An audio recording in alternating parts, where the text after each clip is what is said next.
Okay friends, ఇప్పుడు అయితే చుట్టుపక్కల ఊర్లో 6 ఉంటాయంట, టెంపుల్స్ ఉంటాయంట. అవన్నీ చూసి వచ్చేస్తాం. ఇప్పుడే టిఫిన్ చేయడానికి వచ్చాం. మా మమ్మీకి అంతా టిఫిన్ అనమాట. టిఫిన్ అయితే చాలా బాగుంది.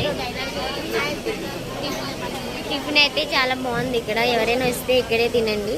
ఓకే ఫ్రెండ్స్, అయితే ఇంకా మీకు నెక్స్ట్ టెంపుల్స్ అవన్నీ చూపిస్తాం. వెయిట్ చేయండి ఫ్రెండ్స్. రూమ్స్ ఉంటాయి కదా, ఆ రూమ్స్ పక్కనే ఉంది టిఫిన్. ఆంధ్ర టిఫిన్ అనమాట. చాలా బాగుంది, ఎవరు మిస్ అవ్వకండి. పూరి ఇడ్లీ అయితే చాలా బాగుంది. మా అన్నయ్య అయితే పూరి తింటున్నాడు. ఓకే ఫ్రెండ్స్, నెక్స్ట్ వీడియోలో మళ్ళీ వస్తాను. Bye friends. బస్ అయితే ఎక్కేసాము. శ్రీవారి బాదాము ఉన్నాయి కదా, 6 ఉన్నాయి కదా, అవన్నీ చూసొచ్చాను. మా ఆయన అయితే జీప్ అని చెప్పేసి బస్ ఎక్కించారు. బస్కి అయితే 600 తీసుకున్నాం.